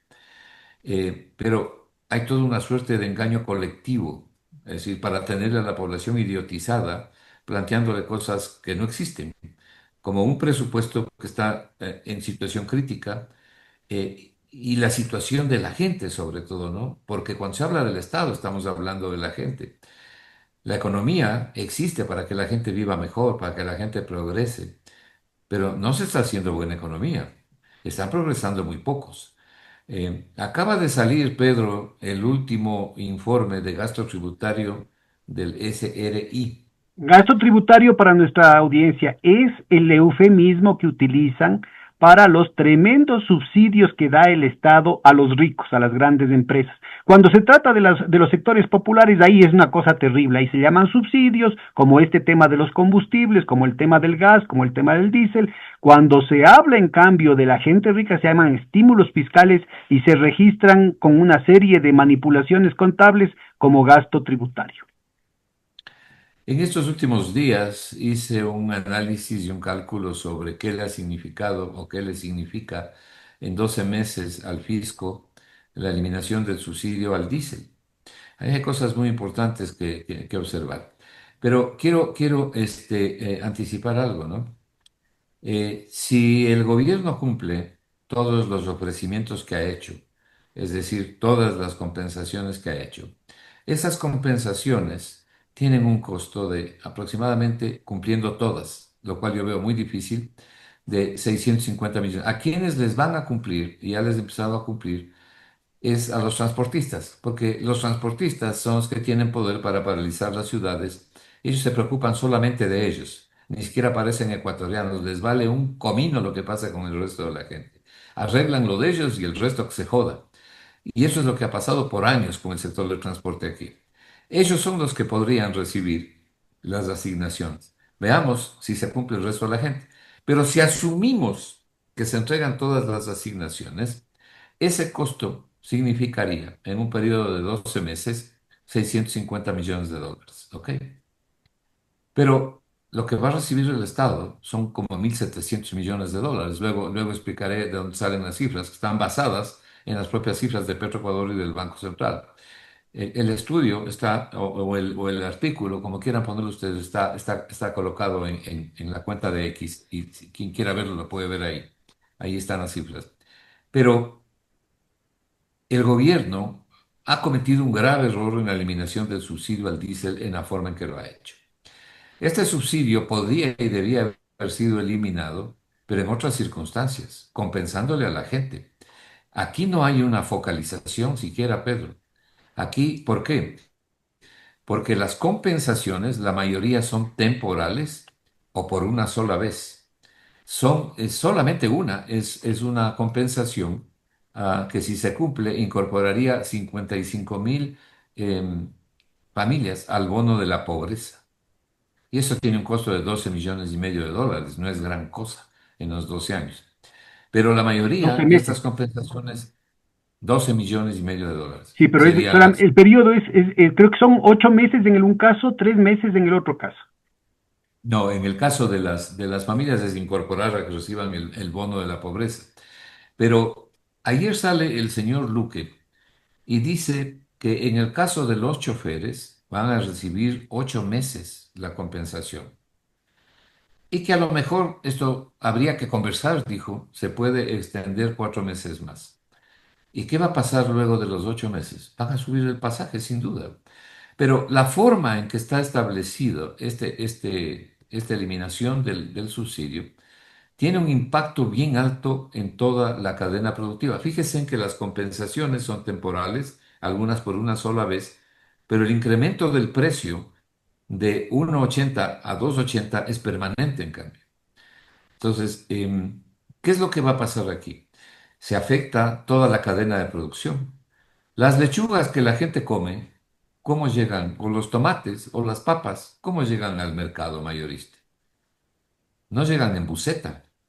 Llegan en camiones, en transportes que utilizan diésel, fundamentalmente. Algunas utilizan camionetes. Eh, ¿Cómo llegan los abastos a los grandes supermercados de esos trailers gigantescos cerrados? Llegan ahí utilizando diésel. El panadero, porque uno podría decir, bueno, yo digo que el panadero también va a ser afectado y uno podría preguntar, ¿y qué tiene que ver el pan con el diésel? Que la harina que le llega al panadero se distribuye en camiones que utilizan diésel. Entonces llegan a un centro de acopio y de ahí van donde el panadero. Pero para llegar a ese centro de acopio, el costo va a ser mayor. El transporte de las personas que no reciben ningún subsidio, es decir, del sector privado, del sector que no es transportista oficial, esos no reciben ninguna compensación. Entonces, el impacto en la cadena productiva es directo, Y aquellos que pero tienen es, tractor y un motorcito para una planta, para el regadío, y el tema de los motores fuera de borda. El tema del diésel es clave para muchísimas familias que viven, sobre todo en el sector agropecuario, ¿no? claro, pero el problema aquí es cuando vemos cómo se distribuye este esfuerzo que tiene que hacer la gente en la población. Porque lo que va a salir de aquí, como acabo de señalar, son más o menos un poco más de 1.600 millones de dólares es lo que se va a recaudar. Que es Entonces, alrededor del 10% de lo que se necesitaba financiar, ¿no? De lo que estábamos haciendo las cuentas al principio. y aquí me voy a referir luego a las cifras oficiales que están presentadas por el Banco Central para explicarle a la gente cuál es la situación que tenemos aquí. Pero cuando analizamos esta situación por efectos de acuerdo a los deciles de la población, de más pobre a más rico, el impacto nuevamente recae sobre todo en el 20% más pobre, porque ese 20% más pobre no tiene capacidad de ahorro. Y como no tiene capacidad de ahorro, lo que hay que mirar es el efecto que va a tener en el consumo. Va a degradar su consumo, va a reducir su consumo, las dos cosas a la vez, que fue lo que pasó cuando se incrementó el IVA. Entonces, mientras suben los ingresos, la gente tiene menos impacto porque puede defenderse. Pero hay al menos 7 millones de ecuatorianos que no tienen ninguna capacidad de defensa. ¿Qué les va a pasar a ellos con un encarecimiento de los bienes y servicios? Porque es lo que va a pasar. Se van a encarecer los bienes y servicios por efecto de la medida de la eliminación del subsidio al diésel y por efecto de la especulación que se genera con este tipo de medidas que tienen un alto impacto social. Entonces, llegamos a una situación extremadamente difícil, como de costumbre para la gente más pobre. Y la economía se inventó y la economía existe para mejorar la calidad de vida de la gente, no para empeorarla, ¿no? De manera que no se puede negar el hecho cierto de los impactos que esta medida va a generar en la canasta básica. Eh, y dependiendo de los productos, estos impactos pueden ser todavía mayores. Yo quisiera, me permitas, darles algunas pequeñas cifras sobre el tema del subsidio, Claro. de la eliminación de este subsidio, para que la gente vea qué es lo que ha pasado aquí. Las cifras que voy a usar pertenecen a las publicaciones del Banco Central, están publicadas por el Banco Central. Yo lo que he hecho es organizarlas en un análisis macroeconómico sobre este tema. A ver, primero, el gobierno, ¿qué decidió? Decidió subir $1 el galón de diésel. Estaba a $1.80 el galón y lo pasó a 2.80. Aquí, una primera cosa que hay que hacerle notar a la gente. El diésel que se vende en el Ecuador viene de dos fuentes. La primera fuente es la importación de diésel, que es la mayor parte. La mayor parte viene de la importación. Entonces, te digo, vamos a eliminar el subsidio, es decir, la diferencia entre los ingresos que tiene el Estado por vender el diésel en el Ecuador contra los costos que tiene que pagar el Estado por comprar el diésel en el exterior. Entonces, vamos a eliminar, dijeron, el subsidio al diésel. Y pusieron a $2.80 el galón. Pero también han puesto a $2.80 el diésel que se produce en el Ecuador, porque el Ecuador refina productos, y uno de esos productos que refina del petróleo es el diésel.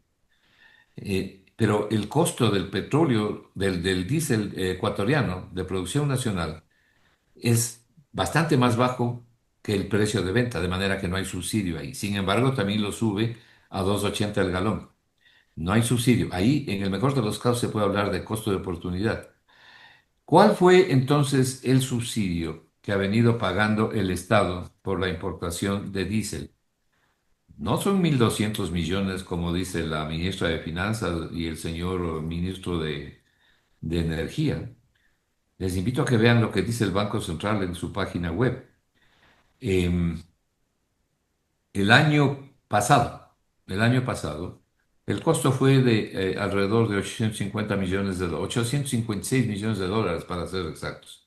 No fueron 1.200, ni fueron 1.100, ni los 1.194 que constan en el presupuesto del Estado de este año. Fueron 856 millones. ¿En cuánto se ha estimado para este año? Bueno, mirando las cifras de enero a julio, el Estado ha tenido que poner de su bolsillo en la compra del diésel, en el subsidio. Entre los meses de enero a julio, la cifra, repito, pertenece al Banco Central. En los primeros 7 meses, 454 millones. Nosotros hicimos una proyección hacia fin de año y hacia fin de año lo que le costaría al Estado el subsidio sería 778 millones de dólares. No 1.100, ni 1.200, ni 1.300. Fuente Banco Central del Ecuador. Les decía que el gobierno ha elevado el precio del diésel que vende de fuente internacional y el que vende en el mercado local de fuente local, o sea, de producción nacional. ¿Cuánto va a recibir? ¿Cuánto va a recibir? Porque simplemente es cuestión de ver el número de barriles que importa el Ecuador. Cada barril tiene 42 galones, y multiplicar por $1, que ha subido el precio. Entonces eso es lo que yo hice. Y multipliqué por $1 el número de barriles pasado a galones de producción nacional, multipliqué por $1 y también el número de barriles que viene del exterior, que se importa pasado a galones, para ver cuánto iba a sacar o cuánto va a sacar el Estado con este nuevo precio de $1 adicional, ya eliminado el subsidio. Ustedes pueden encontrar el detalle de esto, como les digo, en mi cuenta de X, pero simplemente para ir un poco más rápido. La situación se resume en lo siguiente. Los ingresos adicionales que va a obtener el Estado por haber subido el precio del diésel y ha eliminado el subsidio internacional, del diésel que se compra en el exterior, por vender ese diésel en el país, va a tener ingresos extras por 1.435 millones de dólares. Repito, 1.455 millones, 1.435 millones. ¿Con base a qué estoy diciendo esto? A las cifras del Banco Central, a las cifras de importación de diésel, al costo del diésel y al ¿Y incremento del cuál es la precio. diferencia con los 770 que decías hace un momentito? Espérate un segundo. Pero esto es lo que se obtendría el Estado vendiendo el diésel importado. Esta sería la ganancia para el Estado ya eliminado el subsidio. Pero también va a recibir una plata del diésel de producción nacional, que no tiene subsidio, pero que se ha elevado el precio. Y lo que va a recibir en 12 meses son 176,5 millones de dólares. Sumados estos dos ingresos, lo que va a recibir el Estado es 1.600,8, 1.600 millones, 1.612 millones de dólares. Eso es lo que va a recibir, 1.612 millones de dólares. ¿Y cuánto es lo que le costaba el subsidio en este año al Estado? Alrededor de 800. Entonces va a recibir el doble, 1.600 millones de dólares. Pero ya no hay el subsidio. Entonces, como ya no hay el subsidio, esto es lo que va a recibir el Estado. ¿De dónde sale esta plata? Del bolsillo de la gente. 1.600 millones de dólares sale del bolsillo de la gente, que va a impactar en la economía. Entonces, lo que hay que hacer ahora, si esto es lo que va a recibir el Estado y ya no hay subsidio, ¿no es cierto? En los próximos 12 meses, ¿cuánto es lo que cuestan las llamadas compensaciones? Y hasta que duren, ¿no? Si realmente se cumplen con todos los ofrecimientos, cuestan 650 millones de dólares. Ahí lo único que no está incluido son los tractores que dice que van a dar a los agricultores. Y los motores fuera de borda, hablan de 1.200 tractores que van a dar y 600 motores fuera de borda para los trabajadores del mar. Y no está incluido ese valor porque ni los mismos funcionarios saben, entonces no hay un valor para esto. Voy a recapitular. ¿Cuánto va a recibir el Estado en 12 meses con el nuevo precio del diésel? 1.612 millones de dólares. ¿Cuánto le costaba el subsidio? 800, pero como ya no había el subsidio, recibe todo. Entonces, lo que tenemos que deducir de aquí es el valor de las compensaciones. Si es que cumple con entregar todos los dineros y todas las compensaciones que dice que va a entregar. Y está por verse si es que cumple, ¿no? Pero asumamos de que va a cumplir. Entonces, ese gasto para el Estado son 650 millones de dólares. ¿Cuánto le queda libre de polvo y paja al Estado ecuatoriano? Más o menos 1.000 millones de dólares, 900 y pico, 960 millones de dólares. ¿De dónde sale toda esta plata? Del bolsillo de la gente. Pero hay un Es tema por... adicional, Marco, que es importante. La semana anterior tuve una conversación con Marcelo Barea del IAIN y él había hecho algunos estudios respecto a los otros combustibles que también se importan. El problema es que con el pretexto de la focalización del subsidio, con el pretexto de que hay que sanear las cuentas del Estado, en realidad se está primero pasando la comercialización de las importaciones de combustibles al sector privado. Entonces, mira, las estadísticas son más o menos de este estilo. En el 2007-2008, cuando yo era ministro, el margen sobre ventas que se le aplicaba a la diferencia entre el precio de importación, el costo de importación y el precio final al pueblo ecuatoriano, al sector privado en el Ecuador, era entre el 10 y el 15%. Pero toda esa plata iba al Estado para justamente alimentar a los hospitales, a las escuelas, a los colegios. En cambio, el momento en que pasa al sector privado, se amplía de una manera brutal el margen sobre ventas y lo que tenemos es que ahora está entre el 88 y el 95%. O sea, por Claro, cada dólar del costo de importación, el sector privado le pone casi otro dólar en el precio de venta al público. Y esto ya no se queda aquí en el Ecuador, sino que eventualmente, primero que no se queda para el Estado, sino que es para un negocio privado, y buena parte de esa plata termina en las offshore, en los guaridas fiscales. aquí vale la pena recordar a lo que decía Keynes, ¿no? Ah, porque los neoliberales, ¿no? Le han hecho decir a Keynes cosas que ni siquiera nunca pensó.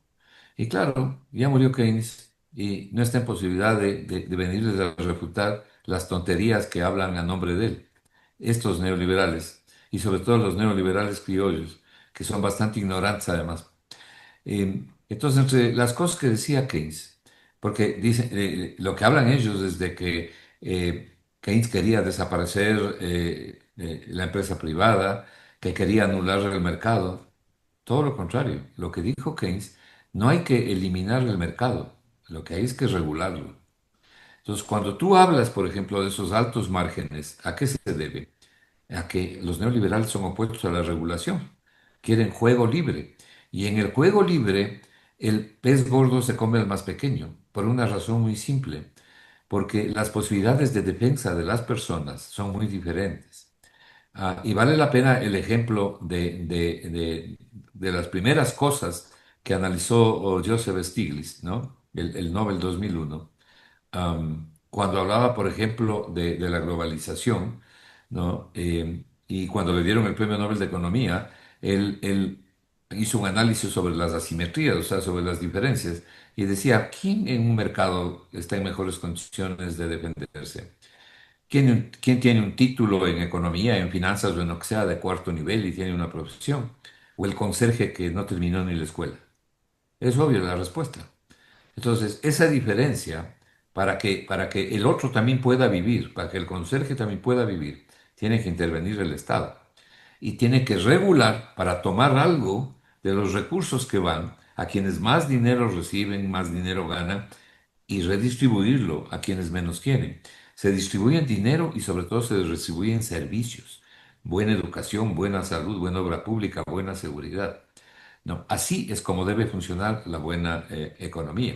Y desgraciadamente eso es lo que no se ha hecho o lo que no hace el neoliberalismo. Y si no, pregúntenles a los jubilados argentinos y a las personas que recibían beneficios del Estado, por ejemplo, en medicina, ¿no? Y que el señor Menem, el señor Milei les ha bajado hasta la jubilación les ha quitado buena parte de los beneficios que tenían y han hecho negocio encima de eso con las asignaciones para los discapacitados. Esos son los neoliberales. Terrible, terrible. Entonces, de Oye, manera que en el... te agradezco muchísimo. Nos hemos acabado el tiempo, podríamos seguir conversando largo, pero ya como en el Quijote, ¿no? El que canta sus males espanta, o el que canta sus males espanta. Entonces habría que ver cómo lo vamos a plantear ahorita en términos de una opción de constructiva para el país, ¿no? Ojalá estas situaciones dolorosas sean parte de una toma de conciencia y alternativas como las que has mencionado, ¿no es cierto?, que deberían marcar otro rumbo en el país, puedan abrirse paso. El país, el tejido productivo y sobre todo los sectores populares necesitan urgentemente otro horizonte de esperanzas, de prosperidad, de poder salir del pantano en el que estamos ahorita. Te agradezco muchísimo tus gentilezas. Pero te quiero que me regales un minuto Claro, antes de despedir, solamente para decir lo siguiente. El Estado se va a quedar si es que paga si es que paga todas las cosas que ha ofrecido, es decir, las compensaciones, porque esto no es ninguna focalización, ¿no? Aquí no hay ninguna focalización. Aparte que las focalizaciones siempre dejan a mucha gente por afuera, pero eso no es ninguna focalización. Por eso hablan ellos de compensaciones temporales para ciertos sectores. Pero se va a quedar si es que paga todas las compensaciones, más o menos con 960 millones de dólares.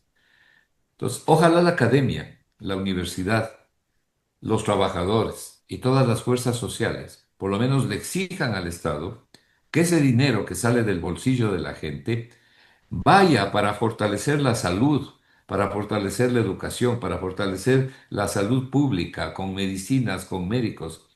Sirva por lo menos una parte para realizar obra pública y mejorar el sistema de carreteras en el Ecuador que está semidestruido para poder ayudar a la reconstrucción de las escuelas y los colegios. Esa plata sale del bolsillo de la gente, del bolsillo de los ecuatorianos. Es justo entonces, si se quiere cumplir con la misión de la economía, que es mejorar la vida de las personas y redistribuir los recursos en una sociedad desigual, es justo que esos recursos se redistribuyan en beneficio de la gente. Y hacia allá es donde deben venir las principales exigencias de esta sociedad al gobierno para que por lo acordémonos en qué menos acabó lo del IVA, ¿no? Todo para los a, especuladores.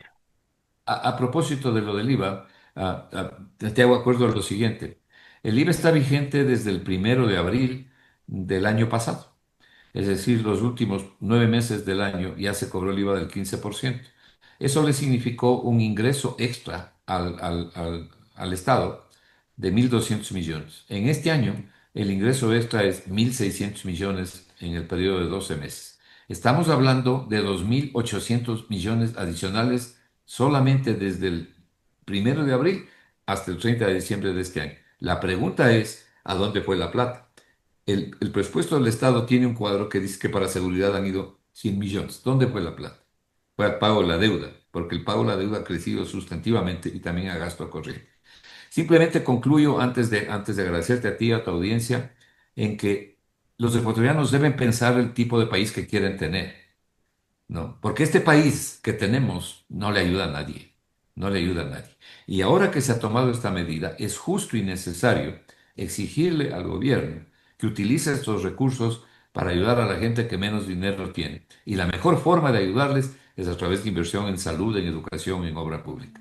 Te quedo muy agradecido, Pedro, por tenerme aquí en tu programa y unas gracias muy especiales a la gente que ha tenido la paciencia de escuchar. Muy Muchas amable. gracias a ti, hombre. Hasta la próxima. Hasta la próxima.